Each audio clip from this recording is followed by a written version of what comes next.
Zee 24 तास एक पाऊल पुढे। पोलीस अधिकाऱ्यांच्या बदल्यांना पार्श्वभूमी काय असावी?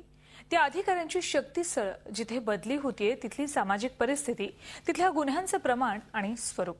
पण किती बड्या नेत्याची शिफारस आणली आहे यालाही महाराष्ट्रात महत्त्व असल्याचं दिसतंय। 4 दिवसांपूर्वी राज्यातल्या 150 वरिष्ठ पोलीस निरीक्षकांच्या बदल्या झाल्या। त्यांच्या जागी आपल्या आवडीच्या अधिकाऱ्यांची वर्णी लागावी यासाठी अनेक नेत्यांनी फिल्डिंग लावल्याचं माहितीच्या अधिकारात उघड झालंय। पाहुयात त्याबाबतचा झी मीडियाचा हा स्पेशल रिपोर्ट। पोलिसांची बदली करण्याचा अधिकार कोणाचा? महासंचालकांचा, गृहसचिवांचा, गृहमंत्र्यांचा की मुख्यमंत्र्यांचा? गेल्या अनेक वर्षांपासूनचा सुरू असलेला हा सनातन वाद। या वादामुळेच कदाचित ऊत आलाय तो वशिलेबाजीला।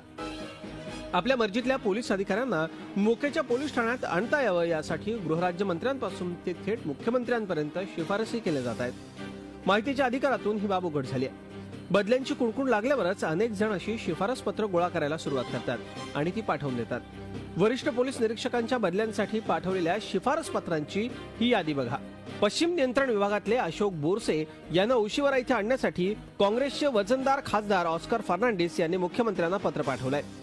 मरोळच्या सशस्त्र विभागातले प्रकाश आव्हारे यांच्यासाठी आमदार कालिदास कोळंबकरांनी फिल्डिंग लावली आहे। पंढरपूरच्या दिनकर मोहिते यांना पंढरपूर शहर पोलीस ठाण्यात आणावं यासाठी भारत भालके यांनी मुख्यमंत्र्यांकडे शिफारस केली आहे। भिवंडीतल्या भोईवाड्याचे विठ्ठलराव देसाई यांना नवीन पनवेलमध्ये जाण्यात इंटरेस्ट आहे। त्यासाठी बाळासाहेब बोरगे यांनी पत्र प्रपंच केलाय। तुर्ब्याचे वरिष्ठ निरीक्षक एनडी कोकरे यांची बदली रबाळे एमआयडीसी मध्ये करावी यासाठी निलेश पारवेकर यांनी गृहराज्यमंत्री सतेज पाटलांना पत्र लिहिलंय। दिंडोशीचे एमजी भिंगाराव यांच्यासाठी राष्ट्रवादीचे प्रदेश सरचिटणीस भानुदास माळींनी गृहमंत्र्यांकडे शिफारस करणारा पत्र लिहिलंय। सोलापूरचे वरिष्ठ निरीक्षक गजेंद्र मनसावळे यांना विजापूर नाका पोलीस ठाण्यात आणण्यासाठी विधान परिषदेचे आमदार दिलीप माने यांनी मुख्यमंत्र्यांना पत्र लिहिलंय। याच मनसावळेंसाठी माजी आमदार राजेंद्र राऊत यांनीही शिफारस पत्र दिलंय। त्यांनीही मुख्यमंत्र्यांनाच हे पत्र पाठवलंय। मरोळच्या सशस्त्र विभागातून दादासाहेब बोरसेंना साकी नाक्याला जायचंय। त्यासाठी माजी आमदार सदाशिव सकपाळ यांनी गृहमंत्र्यांकडे शिफारस केली आहे। खासदार संजय निरुपम यांनी दोघांसाठी शिफारस केली आहे। अंबादास पवार यांना कस्तुरबा पोलीस ठाण्यात आणण्यासाठी तर राजेंद्र ठाकूर यांची दिंडोशीला बदली करावी यासाठी निरुपम यांनी मुख्यमंत्र्यांसोबत पत्र प्रपंच केलाय। प्रकाश नाना जाधव हे सध्या गुन्हे अन्वेषण विभागात आहेत। त्यांना गोराईला बदलून द्यावं यासाठी रमेश ठाकूर यांनी फिल्डिंग लावली आहे। रामराव सोमवंशी यांच्यासाठी प्रदेश काँग्रेसचे उपाध्यक्ष रोहिदास पाटील यांनी मुख्यमंत्र्यांना पत्र लिहिलंय।